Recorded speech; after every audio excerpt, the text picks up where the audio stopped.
So it's another beautiful Saturday. If it's a beautiful Saturday, then you know what time it is. Another episode of the Steady Abroad podcast with the Fred Effect. So what we do here on the Steady Abroad podcast is to invite people who have studied in the countries, the universities, are enjoying the scholarships that you intend to apply to. They will share their experience, their journey, how much they spent on the process, how long it took them, and how they were able to land those scholarships that you're aiming to apply to. This will help you understand how the process work and also the do's and don'ts, the mistakes they made, so that you don't make similar mistakes. The name is the Fred Effect, and I'm here with my co-host Ben. Hi Ben, how are you doing? Hi, Fred. I'm good, and you? Another introduction to our viewers. You were on the other time, but now let's. If there are new people watching us, please introduce yourself. Oh, okay. So my name is Ben, and I'm currently in UK, precisely Derby, but I'm doing my second master's at Nottingham Trent University. So I'm doing MSc Public Policy at the moment, and I have just about 2 months to graduate. Awesome, awesome. Yeah. Our guest is Yvette. Hi Yvette, how you doing? Hi, I'm good. So, I and Yvette were in the same university back in Ohio University, and very intelligent lady, especially with how she writes.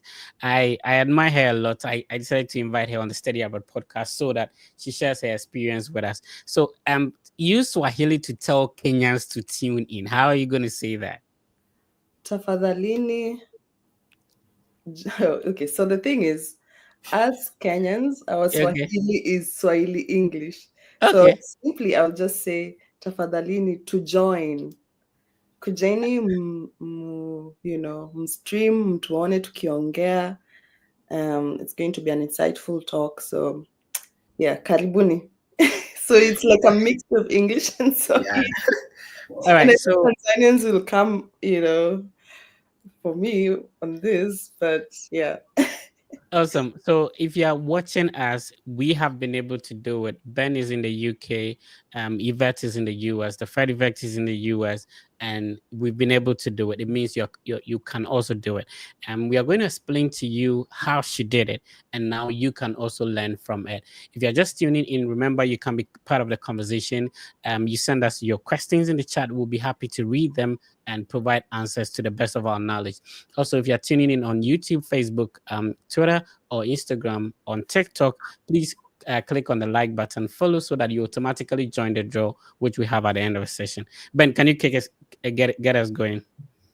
All right. So, thank you once again for tuning in. This is Fred Yvette, and we try as much as possible to give all the necessary information that you may need to assist you through the process. And please, if you're already in your dream country, like let's say if you're already in US, don't say that is okay. There might still be information that you might not know. So let's all try as much as possible to participate in this episode, and I think it's going to really help us. So today we have here Yvette from Kenya to USA. So we are coming to learn from her, and we will try as much as possible to cite all the information that will be very important to our listeners. So Yvette, today we don't want you to hide anything, okay? Okay. So Yeah. try and then let the information flow. Yes. All right. So quickly, can you give a short introduction so that our viewers will know who you actually is? Yeah. So my name again is Yvette. Yvette Onyango. I am born and raised in Kenya, but I currently live in the US. Precisely Columbus, Ohio.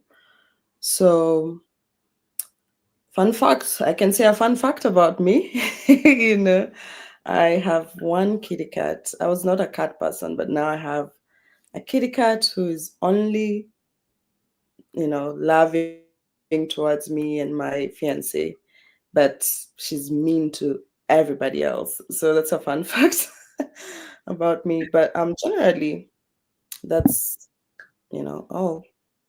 Awesome. So, talk to us. Which institution did you graduate from in Kenya, and what was your academic qualification prior to applying to institutions in the US? So in Kenya, I went to a university called Technical University of Mombasa. So I did a BS in civil engineering, a Bachelor of Science in Civil Engineering, and then I graduated with a second class upper. Awesome. And what? Because I know you studied international development studies, right? Yes. And you had a civil. This is new to me. I never knew that. So, why did you have a civil engineering background but apply to international development studies? So I would say when I was younger, this is something my mom even kept telling me. I'm a very empathetical person, and I remember when I was younger, my mom kept telling me every time I would stop by someone with, a person of disability, I would stop and cry and even, like try and, just help them wherever I can. So growing up, I wanted to work with underserved people. I wanted to, my dream job was working in the United Nations. So the only way I could do that is kind of, do some development work. So I researched, and there was the development practitioner. If I wanted to be a development practitioner, then I would need to study something with development. So my uncle, who's then based in, he's still living in Ohio. He studied in Ohio University, and he kind of talked to me about the idea, my family and I. But at that particular point in time, it was very difficult. That 2018, I just lost my brother, and I didn't want to, leave my family and, travel miles away to come to the US. But after he talked to me and my parents, I was like, okay, let me just try my luck. And if I want to do this, I want to do something that I'm really passionate about. So I went and did international development studies. So, applying to international development studies at Ohio University, was it the only university you applied to, or you applied to other universities as well? It was the only university I applied to Well, because I didn't want to move to the US mhm. at that particular point in time.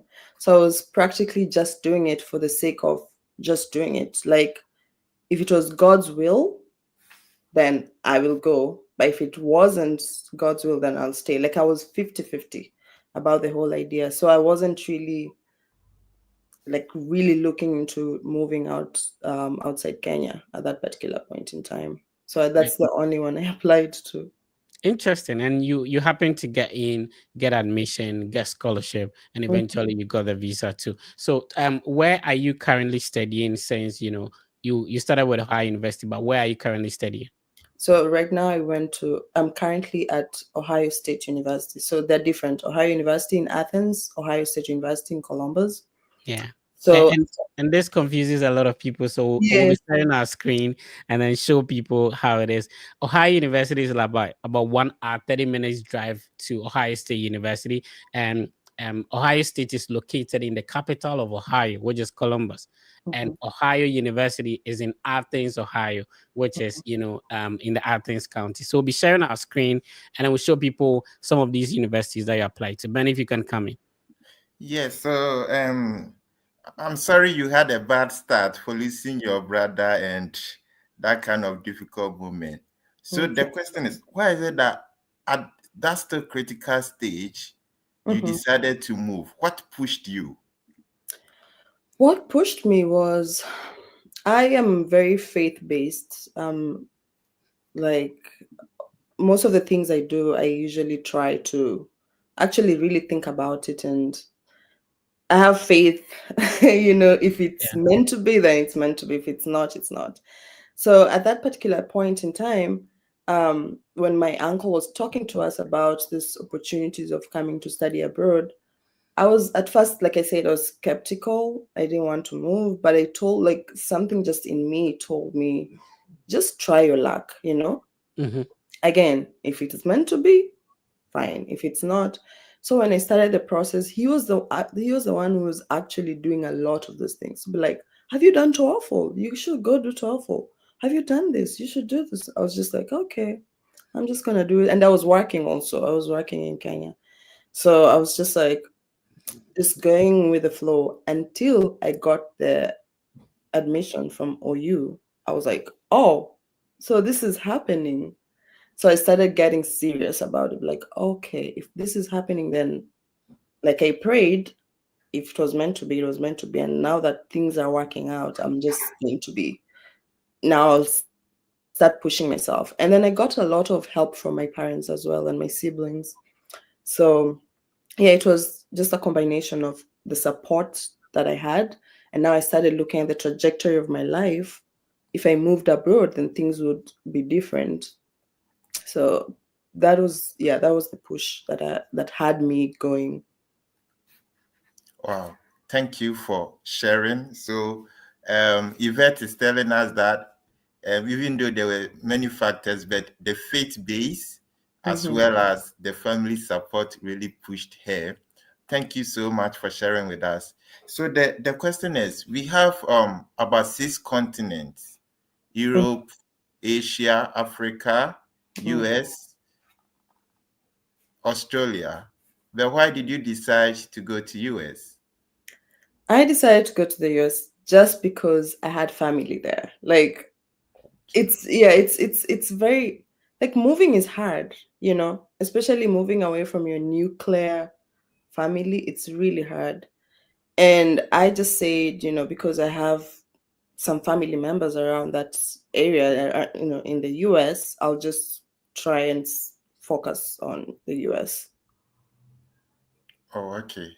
Yeah. All right. Let's share the website of the universities Yvette applied to, and then people can also learn from it. So normally, some universities, if you never mention them, people will not know. So this is the website of OSU, which is Ohio State University. Yvette, there was this argument of which is better, Ohio State University. You have been to both. Tell us which one. Don't Well, be biased, please. okay, I'm not gonna be biased. It depends. Mm-hmm. It depends. So it depends with, are you someone who wants to be away from the city? Mm-hmm. Do you want a small town community? Do you want to hike all through, So if Yeah. you're that kind of a person, then Ohio University is better. In terms, OSU is more or less like, big city, Big trying city to vibe. navigate, Yeah. the highways and all. But in terms of education and community support, I think both of them are good if you want to study at either of them. I met a really good community in Ohio University, and Fred, you can attest to that. That's Yeah. where we met, and there's so many Africans together. Yeah. There's that community. But in OSU, there's not a whole lot of African community. So you just have to find your community within your department. So Right. you can associate with other people too. Yeah. So this is the website. If you're watching us and this is the first time you're hearing, this is Ohio State University website. So you take your pens and papers, you'll be writing things down so that after the session you can go search for these universities. And you mentioned that you already had a master's degree in this university and Yeah. now you're having your PhD. What was the master's degree in? Environmental engineering. And was this fully funded? Yes. And then you are doing a PhD in environmental engineering at the same time? No, so I moved departments. So right now I'm trying to combine both the ideas that I had, international development studies and environmental engineering. So the only department that could, look at that and accept and give me funding for it was food, agriculture, and biological engineering. That's a shout out to that department. It is, tackling and humanitarian engineering, there's sustainability, programs around that department. So yeah, it's very welcoming to the kind of work that humanitarian engineering, or humanitarian engineers want to do, or sustainability engineers want to do. So that's where I'm situated now. All right, so this is the green campus of Ohio. I am biased because this is the green campus of Ohio University. It's more. It feels like home to me anytime I visit the website or I talk to anybody there. Talk to us about Ohio University and what did you study here? So at Ohio, I did my master's in international development studies. Like I said, I wanted to work, with the UN, United Nations, and Ohio University has really good international programs, like programs for internationals as a whole. Yeah. So yeah, and OU Bobcat for life. So, Yeah. So if you're just listening to us, there's a difference between Ohio State University and Ohio University. If you want to apply to any of these universities, amazing programs, Ohio is a great place to be, and you should definitely check out these universities. I know you might have applied to other universities whilst you wanted to do the second master's and the PhD. Hopefully, we'll talk. You didn't apply to any school at all? I only applied to Ohio State. So then you have something we don't know. So when you were in Kenya, you applied to only Ohio University. Yeah, Now when you graduated from Ohio University, you applied to only Ohio State. yeah, Ohio State. Yeah. And for your PhD, you also applied to only Ohio State. Yes. What is it about you that you don't get denials? Honestly, I don't know. Like I said, I'm very faith-based. And they don't come, like, the denials. I wouldn't say it was easy, because I remember when I was applying to OSU for my master's in environmental engineering, all my friends, remember Bernard? Yeah. Yes. Yeah. Shout out to Ben, man. Yeah. All my friends actually got admission. They got their decisions earlier.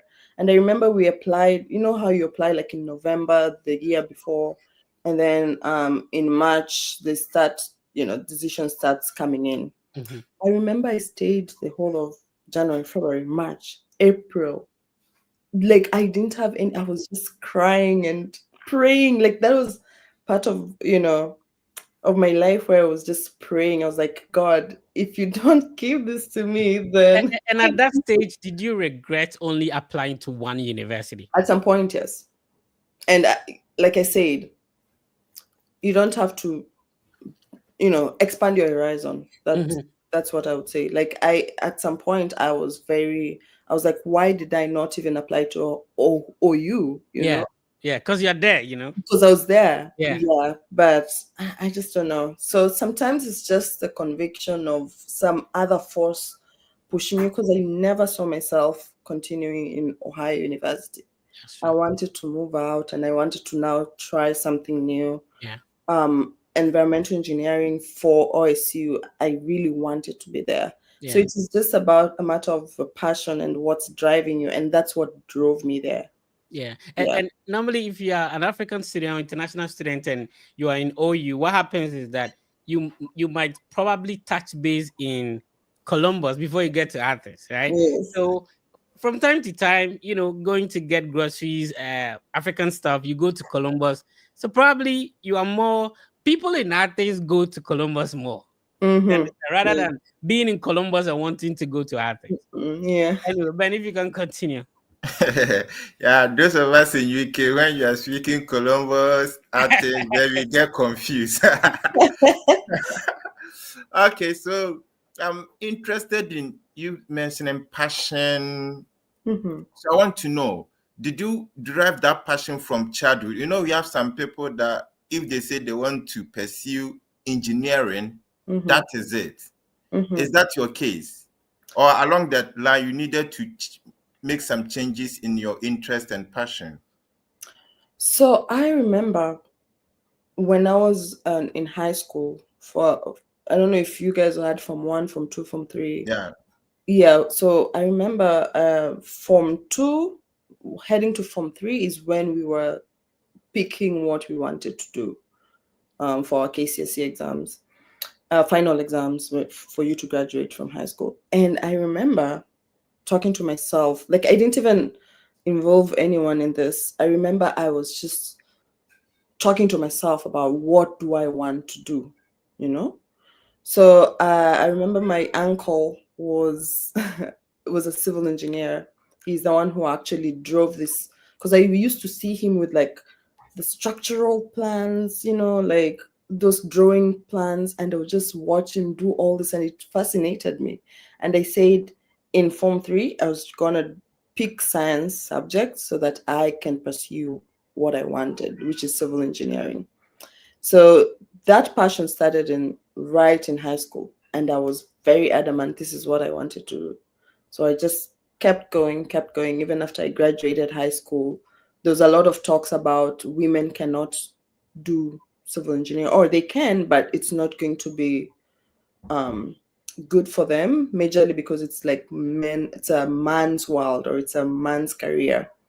But that didn't, like stop me. I just went for it. Okay, thank you so much. So what should our viewers take from us? Should we always pursue our passion, or if we can be a little bit flexible, it will help, especially in the case of studying abroad? That's a good question. And I think it's a mixture of both. Because remember, I also switched from engineering to international development studies because I had another, idea of what I wanted to do, So it's passion definitely drives it. And Okay. sometimes, like I said, faith-based, sometimes God wants you at a particular, point in life, or for a particular career in life. So you just have to be very open-minded. I carry this a lot. Being open-minded is it helps. So look at your passion, what you can do, in general, and then try and find something, any career path you want from all the things that you think you can do, and then apply to those schools that can, support your dream. So I would say, yeah, a mixture of both. All right. I love the International Development Studies program. And if you're watching us, you can check it out. There were a lot of Africans in there. We had some classes together, even though I wasn't in that program and all that. So I am happy to, because the people I know that were pursuing that program had different backgrounds. And it's interesting you're telling me you had a civil engineering background and then you came into the International Development Studies program, Yeah. which is to say that you do not necessarily have to have a background in a certain field before you apply. So, for example, the fact that you have a bachelor's in mathematics does not necessarily mean that you can only apply to masters in mathematics, right? You can switch to different fields and all that. And happy to hear that. So let's talk about your scholarship. We'll start with the current PhD you have. Did it automatically come with your admission? Did you have to apply separately for it, or you maybe had an interview for it? How did it go for you? So for my PhD, because it was easier because I was in OSU. If we can talk about the masters later on, I can share that also. But for the PhD, I just graduated. Okay, I didn't graduate first because you apply before graduation, of course. So I started talking to a lot of professors, and I remember telling my professor he was really willing to continue with me, but I because I was doing a lot, going to the field, doing a lot of flux measurements, carbon emissions, it was a lot of scientific work, which I really enjoyed. But again, remember, I had a passion, I wanted to do something, I wanted to pursue something else. And I talked to him and I said, is there a way I can be able to, do something with development? And he said all the grants, the amount of money that he has, it's solely for the projects, the carbon emission projects. So he told me he can't really help me with that. So I started now talking to professors, writing emails, and that's where the rejection comes. Yeah. So there's so many people from my department, because I wanted to do environmental work in the development space. So of course, environmental engineering department, which is CGE, it's civil, environmental, geodetic engineering. But I was just focusing on environmental engineering. So that's why I said, if I talk to faculty members, probably there's going to be one person who can accommodate me. Unfortunately, there aren't. So I kept getting rejections and after rejections. And I was like, I will still go on. I remember I still went on and on. And at some point I was like, oh, let me just stay, it's gonna be fun. Fine. I already know this professor. And then he comes and tells me he lost the grant money that he was supposed to, you know. Yeah. So I was completely, I was like, oh my goodness. So I do not have anywhere else to go. So the only way I can actually get to what I want, because I had two options. Sometimes you can be super desperate and Mhm. actually go for just anything to, you understand, like as Yeah. international students, you're like, Yeah. probably I should just apply for something else as long as there's funding. But I Yeah. told myself I'm not going to do that. He actually even gave me an option to go to Louisiana. Um, Okay. yeah, Louisiana University, but I was like, I don't know. No, I'm just Yeah. gonna Be keep here. looking for faculty members. So I emailed. Emailed. I was emailing people, rejections, some don't, answer until one particular professor, like I'm eternally grateful to her. She emailed back and she said, "Yvette, I don't think I, can help you in this, but I know of another professor and I met him somewhere, conferences. His name is so and so. Just go and, talk to him." So I went and talked to this professor, emailed them, and they were like, "Oh my goodness, we have been looking for someone who wants to do this." Yes. That was how I was like, and they were very excited. They were like, "Oh, can we meet? Let's talk about this." So I met them. There were two professors. I met them, we talked, and they were very excited. And they said, "There's gonna be funding. I shouldn't be worried about that." So I applied knowing that I was gonna get funding. So that was all before the application. Then after I applied, it just came with the funding right away. Awesome. Awesome. Ben, you want to come in? One thing about this podcast is that everyone has a unique story. Yeah. And I think today we have heard another interesting story that even to look for a professor who is willing to sponsor you wasn't easy, but Mm-hmm. she didn't give up. She kept on sending emails, even though upon rejections, and finally she got one.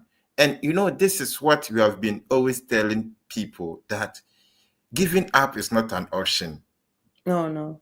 You get a point. So as you keep on trying, as in the case of Yvette, I'm sure you're going to one day, Mm-hmm. you're going to find your way out.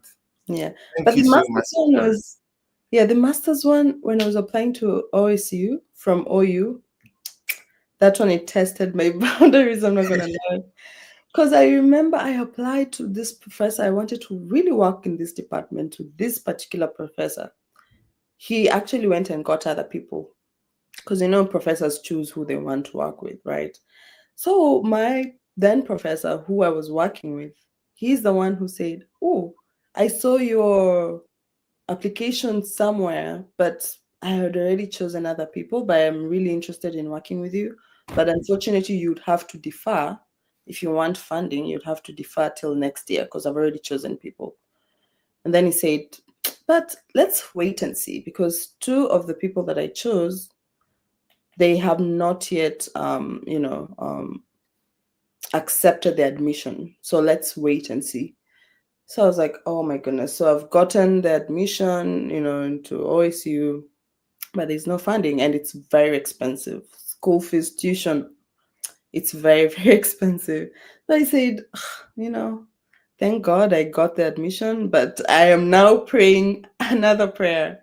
Let this person not accept. Like, I was conflicted because I don't want to wish someone else bad, But I just said, "You know what, God, if it's your will, yeah, if I'm meant to go back to Kenya and do something else, or if I'm meant to do something else, then that's fine." He emails me and he says, "Well, one person has accepted the admission, so unfortunately, I don't think this is looking good for you." Then he said, "But there's some fellowship that you can apply to. But the unfortunate bit is, if you're not American, probably they might not consider you." Oh, I said, "That's fine. Let me just apply. Like, just give me anything I can." So I applied, and I remember one day, one time, I was so discouraged because people were starting now to get to meet their prophet, go to orientation, and I was just there. And I remember one time I was sleeping on my couch. I was so, yeah, I was so discouraged. And I slept, I woke up around 3 a.m.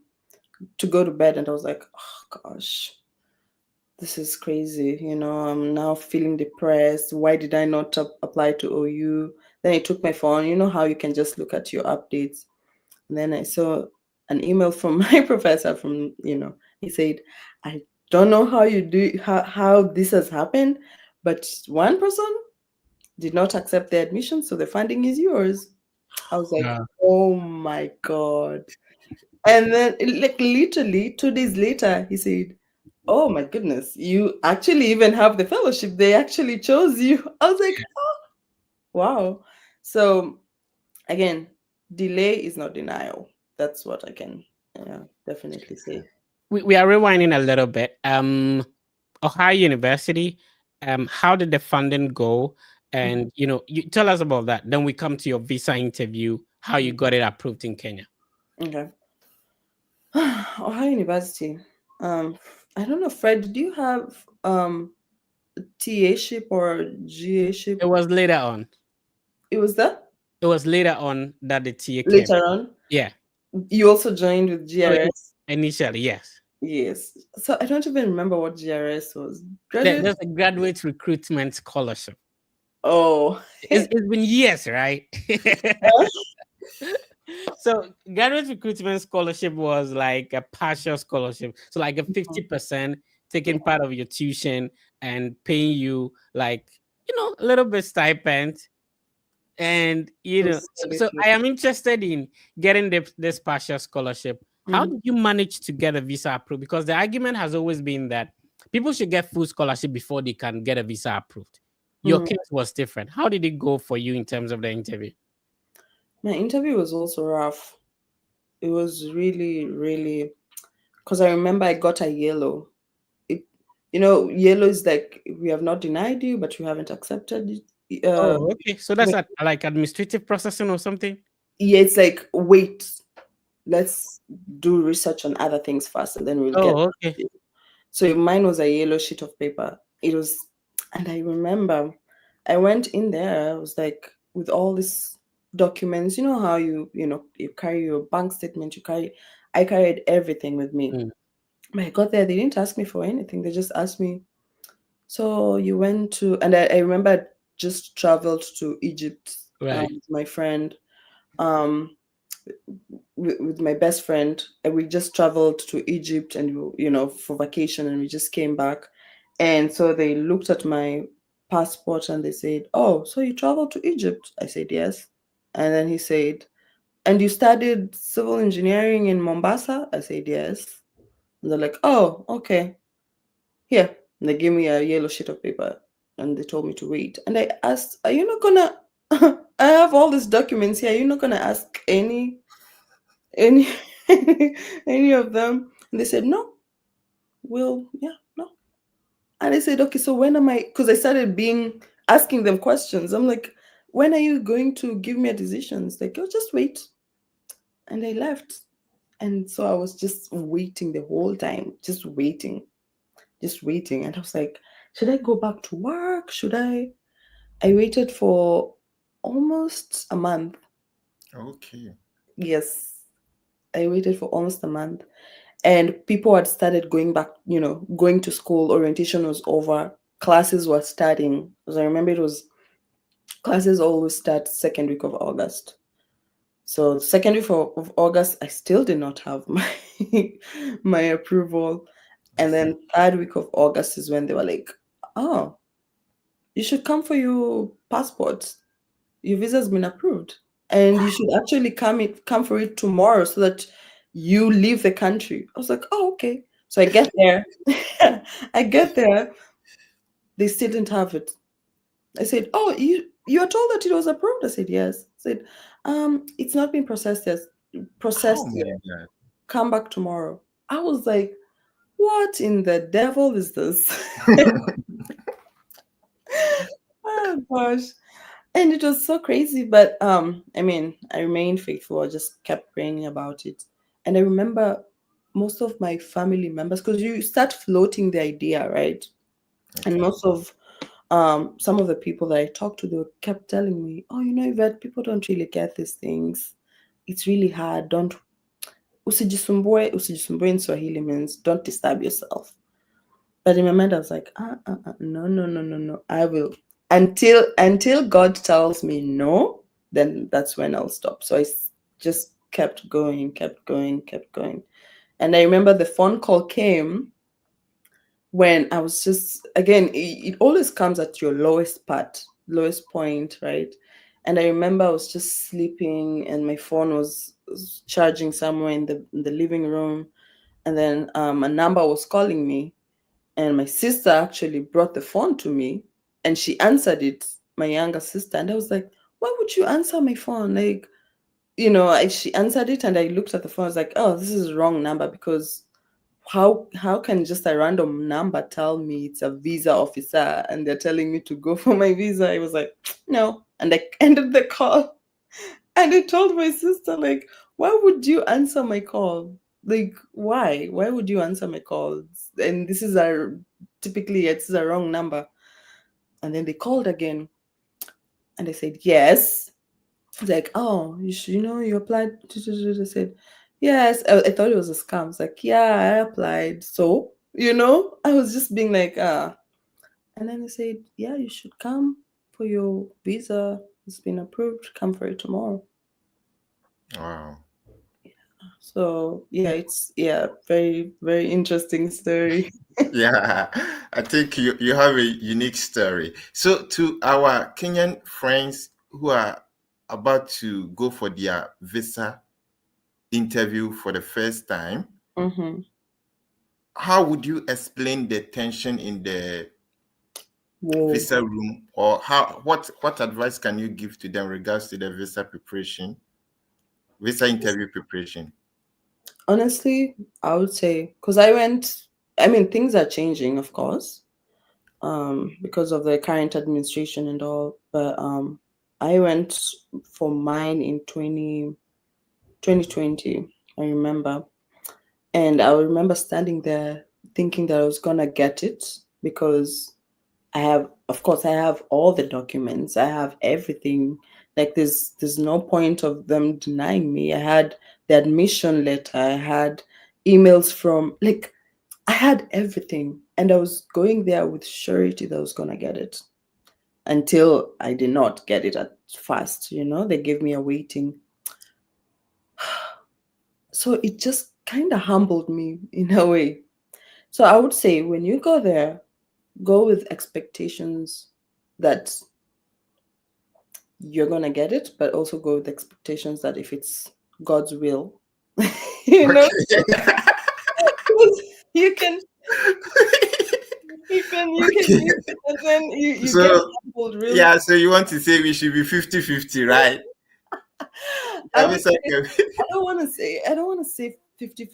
And remember, when I'm saying 50-50, it's not meant to be like, oh, don't be 100%. No, go with 100% surety that I can do this. Be yourself and go there, talk your truth, and then, but have this other notion that if it's God's will, if this is where I'm meant to be, then, because that will aid you in the stress. Because I remember, hey, if you miss it, if you get I think it's a blue card. If you no, pink is denial. You walk out there feeling, I don't know. It's just, yeah. So, yeah, for mental health strength. Okay. Interesting. Yeah. Ah. Good. That was a nice one. So now Mm, you said you traveled to Egypt. mm. Was it intentional just to prove to the visa officers that you have traveling history? No, it was Okay. not intentional at all. That was um a trip that I think it came. I think we were talking about it before I traveled, because I remember I traveled in 20. I think, yeah, I think I traveled in 2020, if I'm not wrong. And that was, I actually was able to travel to Egypt because I just got my passport because I was applying for school, Oh, okay. All So right. going to Egypt was like, oh, I have a passport. Let me, Oh, okay. And then later Yeah. when we realized that if you traveled out, if you travel outside the country, it can help boost your chances of acceptance. So I Oh, didn't know that was very like I later on knew, but I didn't know then when I was going okay. to Egypt. All right. That's nice one. So now let's quickly jump into the admission. Mhm. How much did it cost you during your application? So there's a lot of things, There's TOEFL depending on the degree or career you're pursuing or course that you're pursuing. So mine, they required that I have TOEFL, test of English. I remember that was Is it about. because you're from Kenya? Because I thought like if you're from an English speaking country, you might not need that. I think because Swahili is also the national language, Oh, okay. Okay. Okay. So So there's the official language, which is English, but the national language is Swahili. So oh, they okay. want to know like how good you are with English. So So are your transcripts in Swahili or in English? no English. Okay. Okay. Mm. But do you know if everybody applying to a university in the US from Kenya have Mhm. to write the TOEFL or IELTS? A lot of the people that I know did the TOEFL, the test Okay. of English. Yeah. Okay. And I Okay. think it's also because if they want to give you a teaching assistantship, Mm-hmm. they want to see that you can, teach well, so they look at TOEFL, they look at OPA. I don't know what OPA, I don't I know remember. for some reason all Kenyans that I know speak very good English. Mm. Yeah, that's like I for some reason. Yeah, because so all our subjects are in English in Yeah. school, and we have Swahili as as its own, but we are taught in English. Mm. Do you think there is an accent with a Kenyan English? It's very hard for me to tell. Like the first day I saw you, I couldn't tell you're from Kenya. Really, you Yeah, thought I I was did. from? I didn't know. For some reason, I didn't know you're from Kenya. You thought it was just someone from just some place in Africa. No, like a Ghanaian or a Nigerian, Yeah. after they speak, it's easy to tell. Okay. Yeah. Yeah, like the accent, you can easily tell. Do you easily identify a fellow Kenyan? Probably how their English is slower. Okay. Oh yeah, yeah. I know. I know you guys speak very slow. That was. Shout out to Bernard. Bernard speaks so I knew slow. you would say Bernard. I knew it. No, Bernard. No, Bernard. He's his because he's a teacher. He's professionally a teacher. So Right. teachers tend to speak slower. Yeah. I met a friend in Massachusetts. I've Mhm. forgotten his name, but he also speaks so gentle and slow. Yeah. Like looks like he's dozing off or something like that. Losing off. But what I know is because our Swahili is we have like tunasema, like we say. So we don't say tunasema, it's Oh, okay. tunasema. So we tend to actually stress, I don't know how to Syllables. call them, syllables, yeah. Yeah. So if I'm speaking English, it kind of naturally just flows from the Swahili in me. So I So don't know the if thing I to have an note is that accent. if anybody speaks slow, the person is a Kenyan, right? No, not really. No, not really that. Because there's other people who talk fast. But I don't know if I have an accent, honestly. But yes, you're right. I can tell if someone's from Nigeria or Ghana or Yeah. or South Africa, but I don't know. Yeah, yeah. Awesome. Ben, you want to come in? Yes, I wanted to know the admission process, Yeah. the cost involved, and Mhm. Yeah. So you Okay. yeah, said you write the TOEFL. That's why I came in. Sorry, go ahead. Okay. yeah. Yeah, so there's TOEFL. Remember when I was applying for OU, I Yeah. wasn't really like my uncle was the one who was like, what is happening with this girl? You need to do this. So you need TOEFL, you need. I was just going with the flow. I Mm, remember TOEFL was around that time, maybe $180 or $200. I cannot yeah. remember. clearly. But in Kenya shillings, I think that time was 20K, 20 Mm, 20,000 Kenya shillings. That's like roughly then $180 to $200. I see. And then the admission, the application fee, I think it was $80. Fred, do you remember? The application was like 50, 50, 55. 50, 55? Like Okay. application to OU, right? Yes, to Yeah, OU. it was supposed to be Oh, 55 or 50. okay. The OSU one was 85 then. Oh, okay. Okay. Yes. Yeah, I remember. So 50, 55 for OU.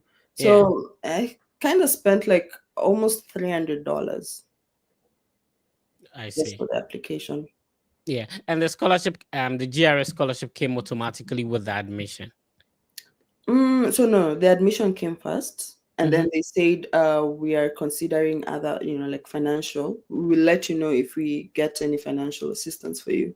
And Okay. then when I got GRS, I remember I was happy that I Mm, got GRS because I didn't know yeah. I knew it was some partial funding, but if you look at the at the I-20 and you're like, this amount, you're fixated on this amount of money that they're going to give you. I was like, yeah, I'll do it. And I remember when I realized it was partial and I needed to pay almost $1,000 every month. I went out and cried outside Thompson Library. I was like, why Oh, so would my you auntie realized that get me to this? you realized that when you got to the university. Yeah, Okay. because he didn't clearly state it. I think he knew if he stated it, my parents probably would be like, no, I see. But when I got there, and I remember I saw, when you open the portal and they're like, oh, you need to pay 900. I remember it was 987 or something. I said, where am I going to get all that money? So I called him. It's like, why did you subject me to this? Where am I going to get this money from? Yeah. He said, you should work. I remember calling my mom and my dad crying outside the library on 4th floor. Yeah. I was crying, and my parents were like, my dad was like, oh, it's okay. Why would he subject you to this? My mom was like, wipe your tears. What are you doing? Go work. Do you want to come back home and get paid and get paid the amount of money you're getting paid?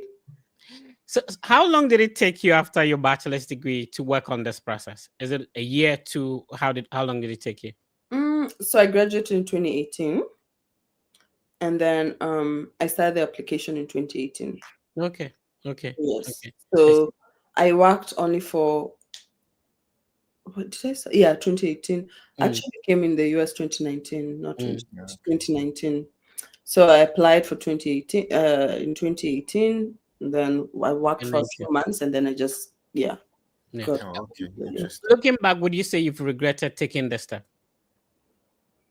The step to I apply. mean, with a partial scholarship and everything, would you say that maybe you should have taken your time, understand the what it means to get a full scholarship before coming? Not at all. I don't think I regret Shout anything. out, shout out to your uncle then. Shout out. I don't know if I should say his name, but yes, Uncle, thank you so much. But I know people, I have family or friends who've sat down and be like, oh, let me think about this. Let me think about this. Oh.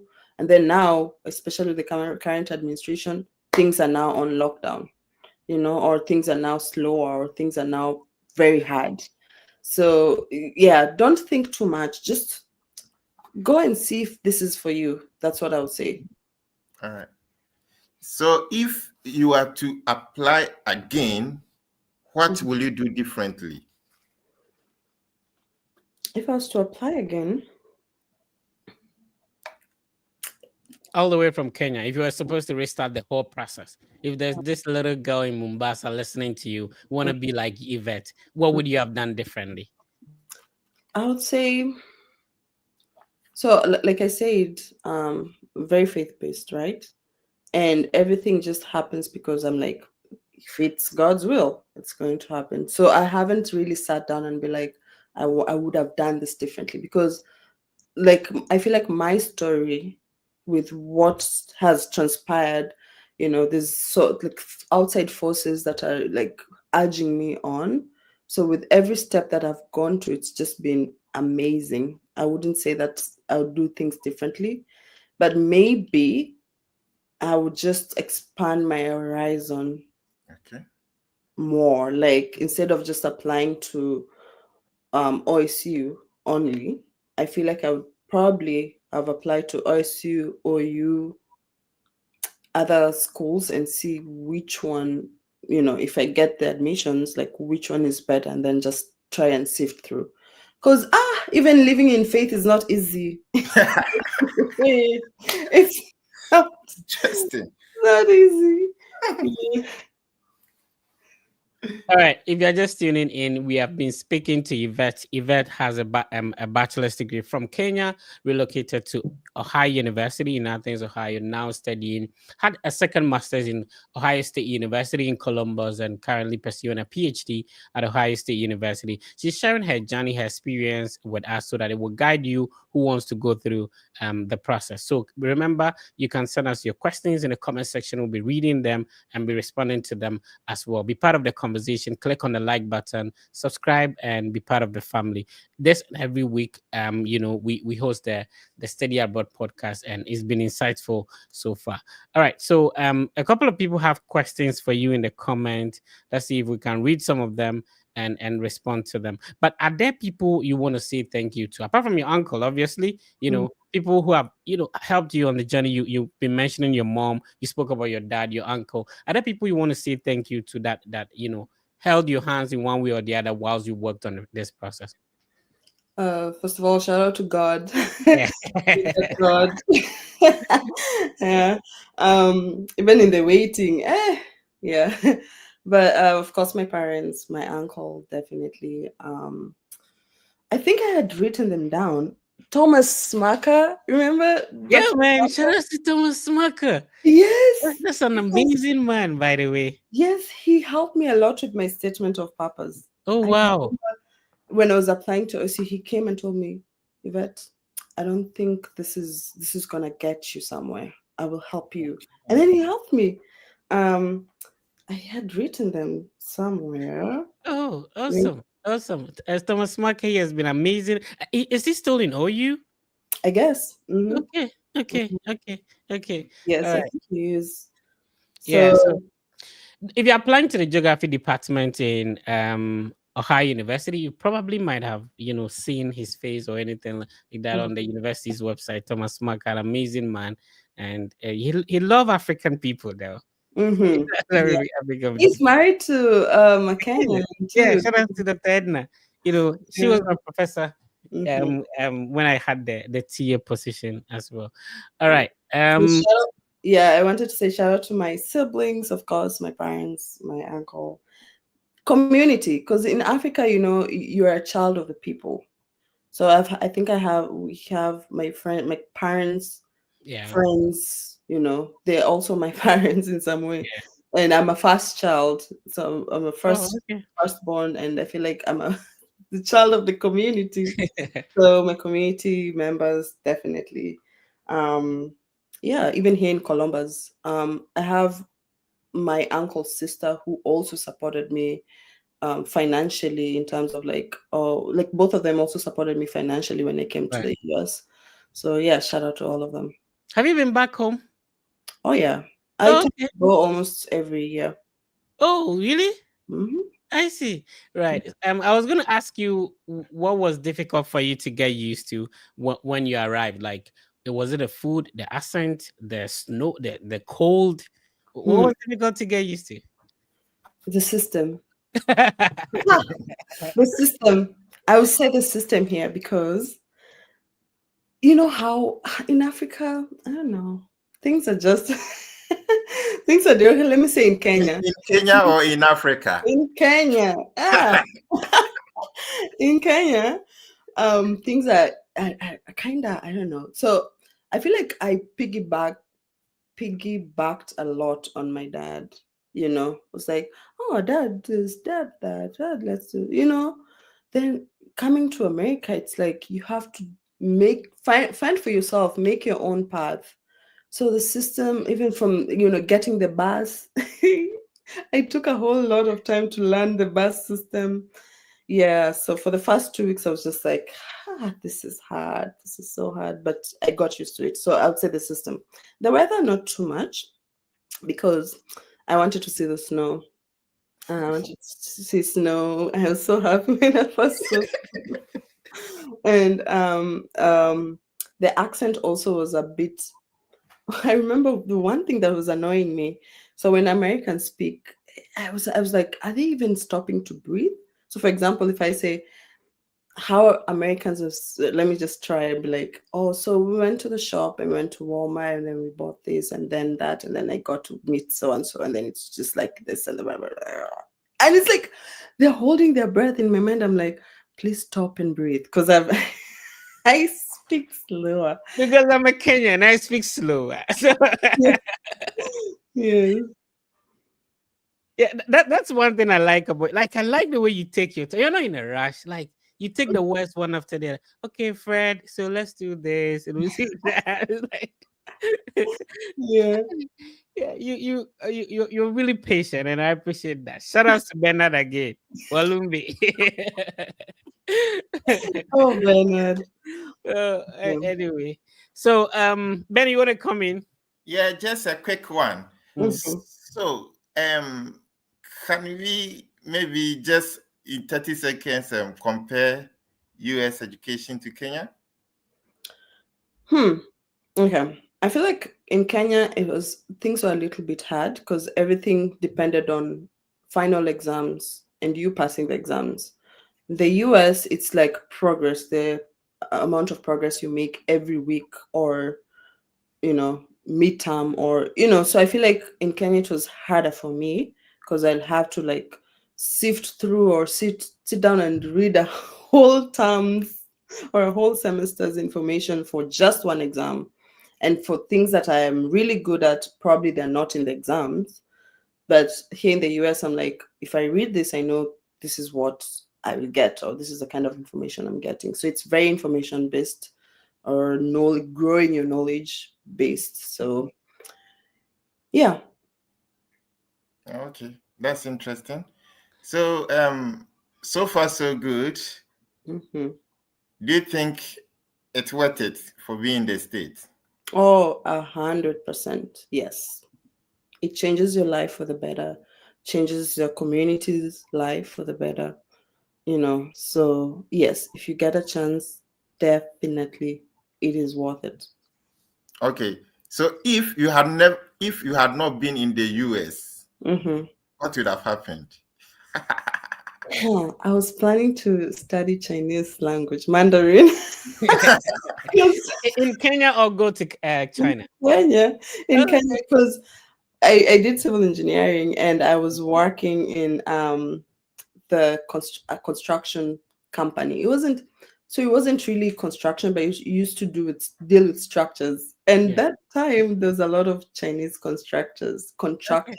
in Kenya. So I said I actually started even looking for classes. So if it didn't work, especially because I got the weight, I was like, they can deny me, right? So in as much as I'm really dependent on really focusing on getting this visa approved, Mhm. I will look for option B. So Oh, okay.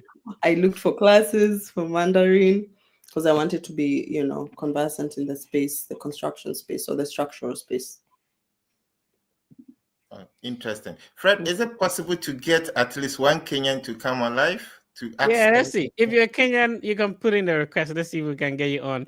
Talk to we have a lot of subscribers from Kenya, but actually I don't know how many Kenyans are watching us at the moment. If you're a Kenyan, let us know in the comment section. And if you can request, we can bring you on. Come talk some Swahili with Yvette. Yeah. All right.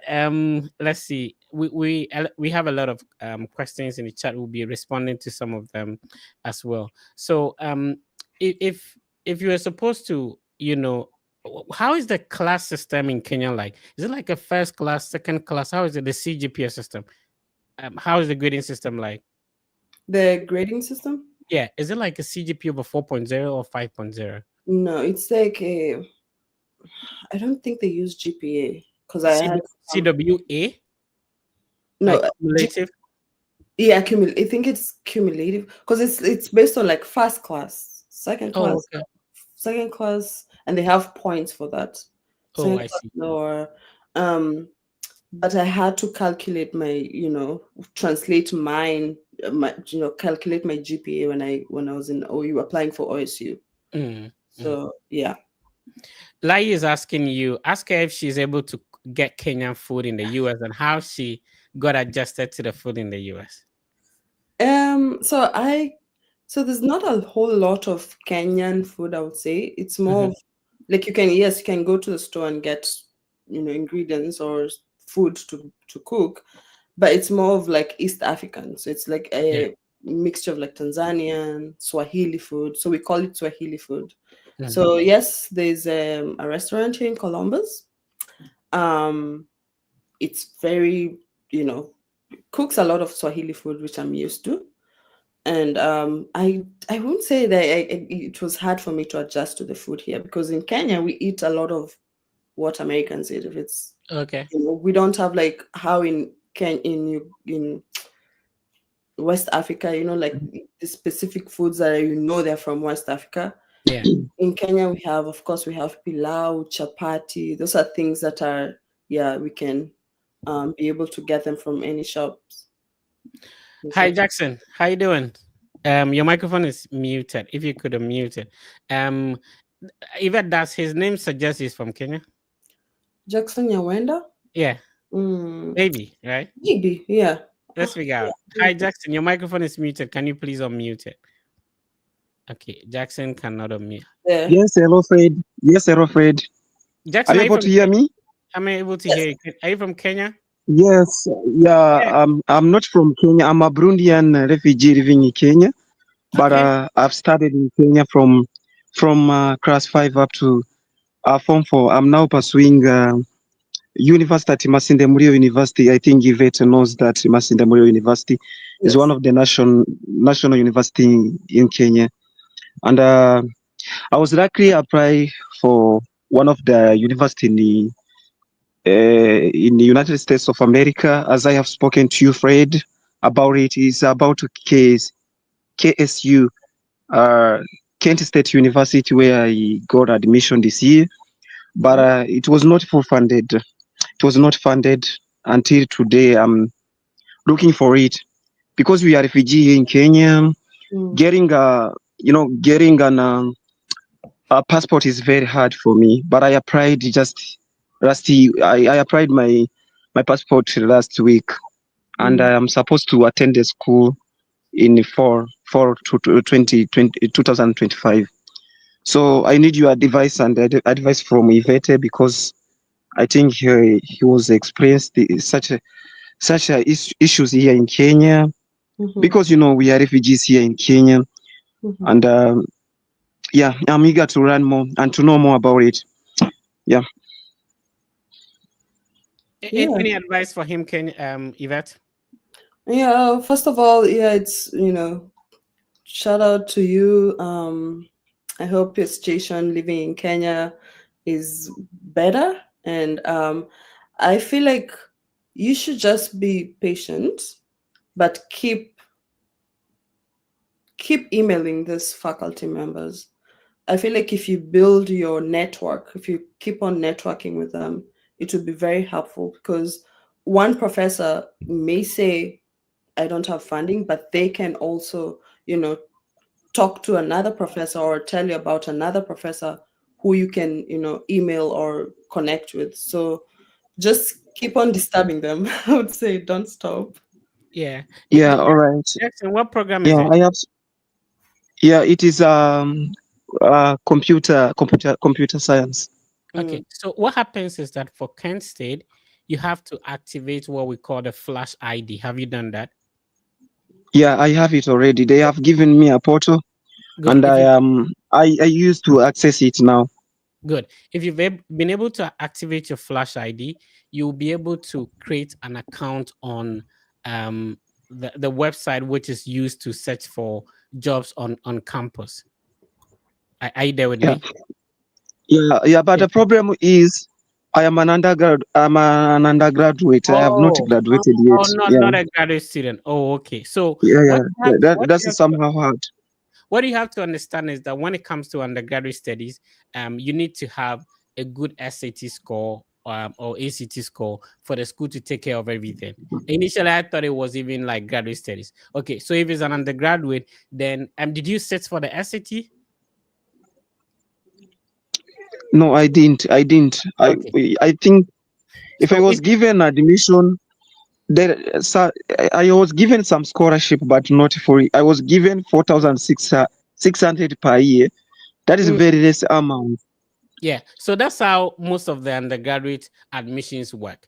For you to have the school to pay for everything, you should have a good SAT score or ACT score. So if you can get the financial means to be able to secure your I-20 and go through the visa process, please do that. You just mentioned that you applied for your visa, and if you've secured your I-20, awesome. Go through the visa interview. But mostly for undergraduate, that's how it works. Like you have a good SAT score or ACT score that will help you with a scholarship. Thank you for tuning in, Jackson from Kenya. Martin, how you doing? Yes, I'm doing good, and you? Yeah, Martin, talk to Yvette. Please, I am in Ghana and I have diploma in nursing. I want to do masters at the same time, and I'm asking if I can do it straight away without going to have the degree with the Is it a diploma. is it a 3-year diploma or a 2-year diploma? Yes, it's a 3 year diploma in nursing. Okay. Do you mind sharing your CGPA? Yes, I can do that. Okay, so what happens is that with a 3-year qualification, it means that you have 6 semesters of transcript. Remember, you're going to compete with people with 4 years or 8 semesters of transcript. So the simple answer is that yes, it's possible. However, you need to put in extra effort. So if you could evaluate your transcript, you do not also have to limit yourself to only masters in nursing. You can have public health, gerontology, healthcare administration, and even masters in nursing itself. So yes, you can apply, but not every university would accept a 3-year qualification for a master's degree. So make sure that you're emailing the HOD of the department, share a copy of your transcript and CV or resume so that they understand what your qualification is and they will let you know whether you qualify to apply or not. Okay. All right, nice talking to you. So Yvette, there are a lot of people who would want to come on, but yeah, it's been a great conversation. It's been over an hour. I really appreciate your time. Final words from Ben and yourself, and then we bring it to a close. Yeah, I would say we can link on LinkedIn. Yeah. Definitely. My LinkedIn is Yvette Onyango. Just type in Yvette Onyango and I'll be there and we can talk more. If you guys have more questions or if you want more clarifications, just find me on LinkedIn. Instagram is, that's social media, but business things, very important things, official things, LinkedIn. And I also have a CBO that I'm starting in rural Kenya. It's called Ecorise. We're almost launching. So I would just say, if you put what you're doing for a good cause, it might be community, it might be helping other people in different ways, but align your goals with helping, like how Fred affects the team. Like, I really appreciate you guys. And I remember you were having this dream. Remember in TFF when you were just like meeting and talking, you had this, you had this ambition. And I'm so glad, like I'm looking at you right now and it's amazing the type of community that you've brought together. I appreciate it. So if you put your course into something good, I know there's gonna be a lot of opportunities that are going to open for you. So that's gonna be my parting shot. All right. I really appreciate your time. You're a busy person, but you made time to talk to us and inspire our brothers and sisters who want to do this. I really appreciate your time. Thank you so much. Thank you. All right. So that was Yvette. Ben, what was your final words? And we close it for Yeah, today. I just, for the sake of those who missed maybe when we started, I just want to highlight some of the few points I jotted during our conversation with Yvette. And one key thing we should note here is passion, because from our discussion with her, we realized that passion plays a crucial role in whatever we do. And Yvette also indicated that having faith is very, very important. So throughout her process, faith has really guided her, and she just believed that things is going to work out for her, to the extent that through faith, she applied to just one university during her master's and it worked, one university during her PhD and it worked. So faith is very, very important that we can take it out. And this sums to the God factor we at times try to mention. So if you believe in God, fine. Just try as much as possible to have faith, and it's going to work for you. And she also mentioned support.